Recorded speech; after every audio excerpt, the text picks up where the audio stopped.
Welcome to SumanTV. Friends, let's see the points since or for.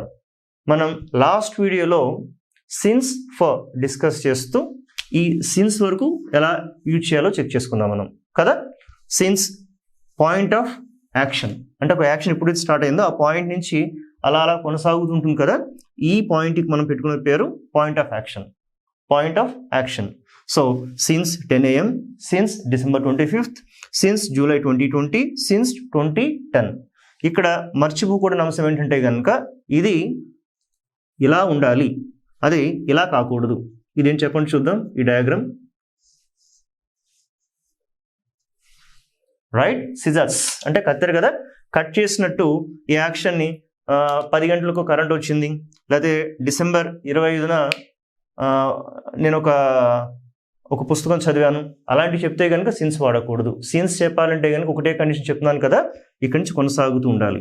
కానీ ఇంకోటి కూడా గుర్తుపెట్టుకోవాలి, సిన్స్ అనేది టైంకి సంబంధించింది అయితేనే. సిన్స్ మళ్ళీ వేరే చోట కూడా వాడతారు ఫ్రెండ్స్. సిన్స్ని ఒక కాజ్ ఆర్ రీజన్ దగ్గర వాడతారు, అది ఇక్కడ కలపకూడదు. Okay, as a time related preposition or as a time related conjunction you can keep since here. Okay, ఇలా ఉండాలి. మరి ఇలా ఉండాలి అంటే కనుక ఇది జనరల్గా టెన్సెస్లో ప్రెజెంట్ పర్ఫెక్ట్ కానీ ప్రెజెంట్ పర్ఫెక్ట్ కంటిన్యూస్ టెన్స్ కానీ వాడాల్సి ఉంటుంది. ప్రెజెంట్ పర్ఫెక్ట్ కానీ ప్రెజెంట్ పర్ఫెక్ట్ కంటిన్యూస్ టెన్స్. ఎందుకని అంటే ఈ యాక్షన్ కట్ అవ్వకుండా ఇక్కడ దాకా రావాలి కాబట్టి అది present perfect or present perfect continuous tense వాడాల్సి ఉంటుంది. ఇది ప్రాక్టీస్ సెషన్స్లో మీకు ఫ్యూచర్లో ఇంకా బాగా అర్థమవుతుంది మీకు. మరి ఇప్పుడు ఫర్ ఎప్పుడు వాడాలి సార్? ఫర్ చాలా క్లియర్గా ఉంటుంది. ఏంటంటే ఇక్కడ చూడండి, 10 AM నుంచి నేను ఈ క్లాసెస్ ఇక్కడ మన స్టూడియోకి వచ్చి 10 AM తీసుకుంటూ ఉన్నాను. ఇప్పుడు టైం ఎంత అయింది ఒకసారి చూడండి. టైం అయ్యేసరికి నాకు ఇక్కడ ప్రస్తుతం అప్రాక్సిమేట్గా 11:30 అయింది. 11:30. ఇప్పుడు లెక్క పెట్టండి చూద్దాం. 10 నుంచి ఇక్కడికి ఒక 1 hour అయింది, ఇది ఒక 1/2 hour అయింది, అంటే 1.5 hours. ఈ మొత్తం లెక్క పెట్టి చెప్తున్నారా, అప్పుడు ఫర్ రావాల్సి ఉంటుంది. అప్పుడు చెప్పచ్చు కదా, I have been taking the class for 1.5 hours. అలాగే December 25th నుంచి ప్రస్తుతం ఇప్పటి వరకు ఎన్నైంది ఇలా లెక్క పెట్టినంతా కూడా ఇది అప్రాక్సిమేట్గా ఒక 20 days వచ్చింది అనుకోండి. ఒకవేళ 20 days ప్రజెంట్కి ఈ రోజు పోల్చుకుంటే అప్పుడు మీరు చెప్పాలి కదా, I have been reading a novel for 20 days. అలాగే July 20 నుంచి ఇది లెక్క పెట్టండి, అప్రాక్సిమేట్గా ఒక 10 months అన్నారనుకోండి. Then you say here I have been taking classes for bank employees since July 2020. అది సిన్స్. అదే ఫర్ అయితే కనుక ఫర్ 8 months, ఫర్ 10 months, ఏది లెక్క పెడతారో అది ఫర్లోకి వస్తుంది. The same case with 2010. I have been living in Vijayawada since 2010. అది ఫర్లోకి మారితే కనుక ఇది నేను లెక్క పెట్టాలి. 1 2 3 4 5 మొత్తం కలిపితే నాకు ఒక 10 years వచ్చింది. Then I say here I have been living in Vijayawada for 10 years. ఈ 10 yearsకి ఇంకొక పేరేంటి, డికేడ్. కాబట్టి అక్కడ ఫర్ 10 years అనొచ్చు, ఫర్ డికేడ్ అనొచ్చు. ఓకే, ఇంకొంచెం బాగా అర్థం కావాలంటే ఒకటి చెప్తాను వినండి. లాస్ట్ టైం మా ఫ్రెండ్ ఒకతో నన్ను విశాఖపట్నం ఇన్వైట్ చేశాడు. మిత్రమా చూపిస్తాను విశాఖపట్నం అని పిలిచాడు. వెళ్ళాను. చక్కగా అతను నాకు విశాఖపట్నం అంతా చూపించి ఆ తర్వాత రోజు వైజాగ్ కూడా చూపించాడు. ఏంటంటే మళ్ళీ చెప్పండి, విశాఖపట్నంతో పాటు వైజాగ్ కూడా చూపించాడు. ఓహో, ఇలా ఉందా, వెరీ ఫైన్. నేను నెక్స్ట్ ఇయర్ ఏం చేశానంటే వైజాగ్లో ఉండే మా ఫ్రెండ్ నేను విజయవాడకి ఇన్వైట్ చేశాను. అతనికి ఇక్కడ విజయవాడ అంతా చూపించి నెక్స్ట్ డే బెజవాడ కూడా చూపించాను. మీరు నవ్వుకుంటారు కదా సార్, విజయవాడ అన్నా బెజవాడ అన్న ఒకటే కదా, అలాగే విశాఖపట్నం అన్నా వైజాగ్ అన్న ఒకటే కదా. అలాగే మిత్రులారా, 10 years అన్నా డికేడ్ అన్నా ఒకటే, కాబట్టి రెండింటికి ఫరే వస్తుంది ఆన్సర్. నిన్నటి లాస్ట్ వీడియోలో మనం చూసాం కదా, డాష్ 10 years డాష్ డికేడ్ రెండు సేమ్, కాబట్టి అక్కడ ఫర్ ఉంటుంది. అందుకని అర్థం చేసుకుందాం కదా సింపుల్గా. ఇలా పెట్టి ఇలా తీసుకునేవంటే కనుక ఇది స్టార్టింగ్ పాయింట్. అంటే ఒక స్టార్టింగ్ పాయింట్. ఎలాగైతే మనకు ఈ రన్నింగ్ ట్రాక్లో ఉండేటువంటి ఈ ప్లేయర్స్ అందరినీ కూడా, అథ్లెట్స్ అందరూ కూడా స్టార్ట్ అవ్వాలి అంటే అక్కడ స్టార్టింగ్ ఏం ఆడతారు చెప్పండి చూద్దాం. ఏం ఆడతారు? వాళ్ళందరూ పొజిషన్స్లో రెడీగా ఉన్నారు. స్టార్ట్ అంటే పరిగెత్తుకుంటూ వెళ్ళాల్సి ఉంటుంది. ఏది యూజ్ చేస్తారు అక్కడ? ఓకే, క్లాప్ కొడతారా, లేదా విజిలేస్తారా? కాదు, గన్ పేలుస్తారు కదా. అలా సైకలాజికల్గా మీరు ఒక గన్ తీసుకొని మైండ్లో gun once you're able to find out the starting point of the action, then we take here since. Starting point కనుక్కోవాలి, ఇక్కడి నుంచి కొనసాగుతూ ఉండాల్సి ఉంటుంది. ఇలా కొనసాగుతున్న యాక్షన్ మీరు క్యాలిక్యులేట్ చేశారనుకోండి 1 2 3 4 దెన్ వి గెట్ 4. అందుకని ఇలా సిన్స్ అంటే కనుక చక్కగా మీరు గుర్తుపెట్టుకోవచ్చు. Point of an action, point of action. అదే నాకు ఫర్ అయితే కనుక ఇలా తీసుకుంటాం, దీన్ని లెక్క పెట్టాల్సి ఉంటుంది 1 2 3 4 అని ఇక్కడ. So for you can say period of action. Okay, point of action, period of action, ఆ రెండు క్లియర్గా ఉందా? చక్కగా ఉన్నట్టు లెక్క. Point of action, second period of action. Okay, కానీ ఇది చెప్తున్నప్పుడు నాకు ఒక డౌట్ వస్తుంది ప్రేక్షకుల నుంచి.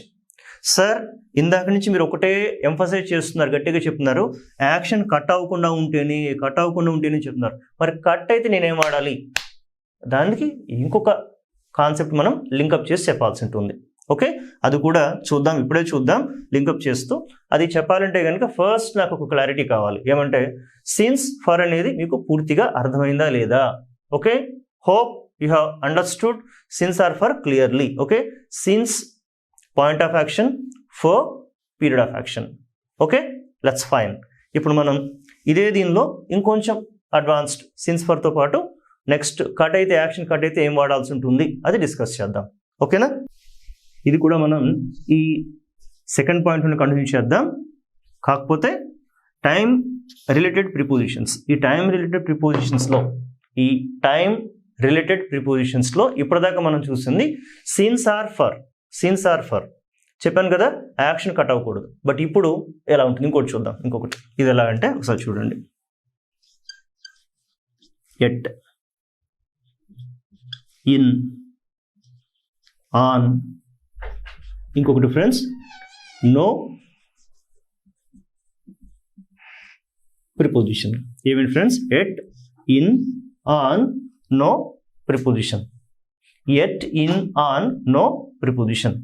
సో ఇది కూడా క్లియర్గా తెలిస్తే ఈ సిన్స్ ఫర్కిను దీన్ని రెండు కంపేర్ చేయగలిగితే కనుక మీరు ప్రాక్టికల్గా మాట్లాడే భాషలు ఇప్పుడు తప్పులు చేయరు.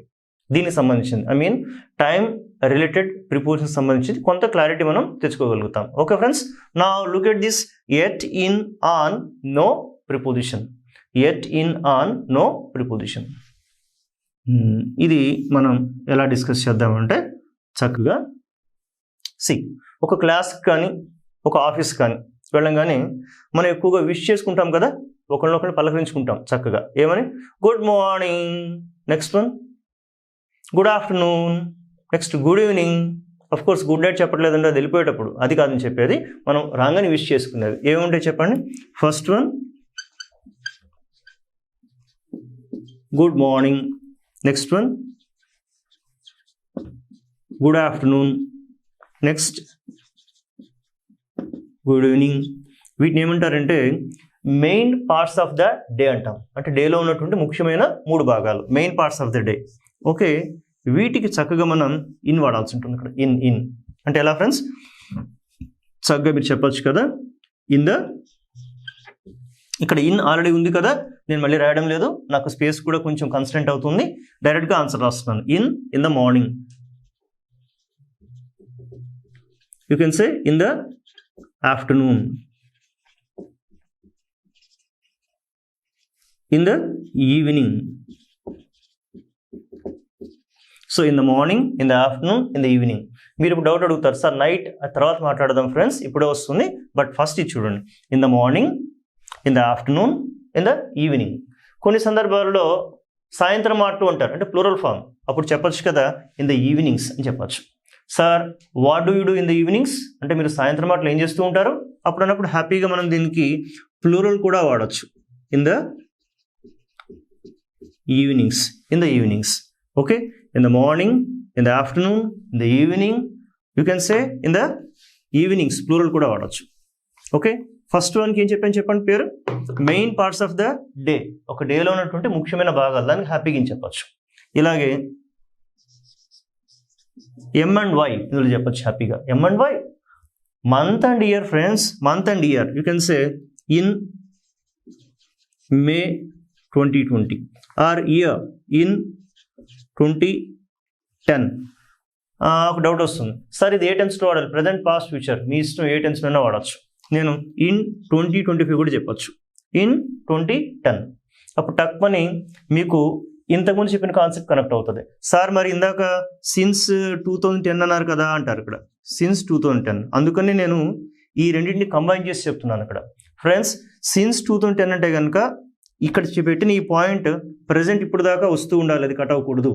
కానీ ఇది కట్ అవ్వచ్చు. అంటే ఎట్లాగా, నేను 2010లో కారు కొన్నాను. I bought a car in 2010.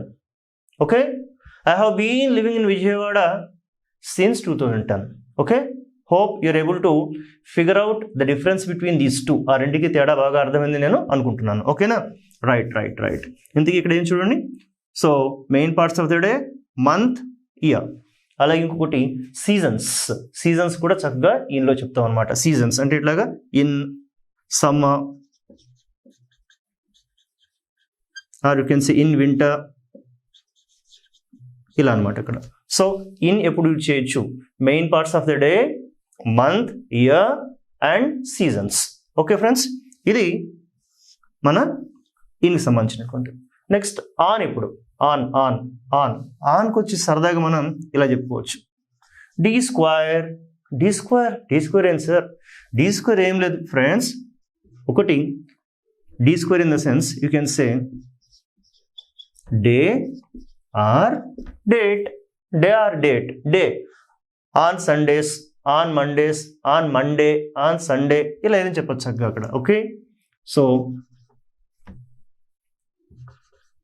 Monday singular చెప్పొచ్చు, or you can say plural also.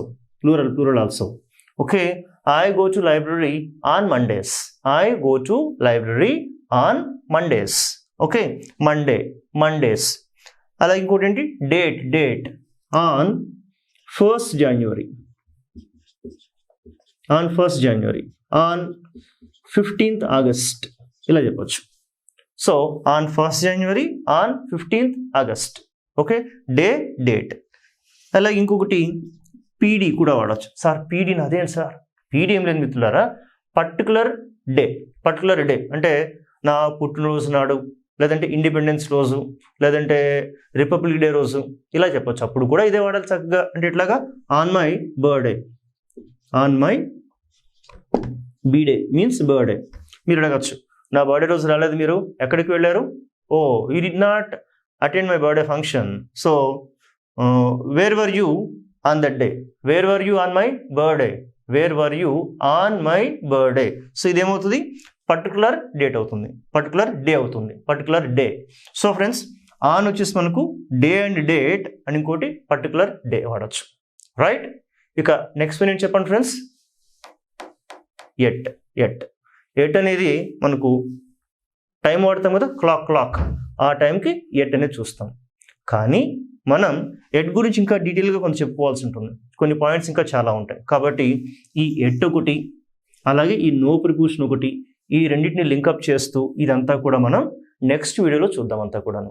So ప్రస్తుతం ఈ వీడియో వరకు తీసుకుంటే కనుక మీకు ఇన్ బాగా అర్థమవుతుంది, ఆన్ అర్థమవుతుంది. ఇన్ అంటే ఇట్లాగా main parts of the day, month, year, seasons. On, day, date or particular day. Okay friends, then next వీడియోలో మనం ఈ రెండు చూద్దాం. Until then, bye-bye. We'll meet again in the next video. Nice.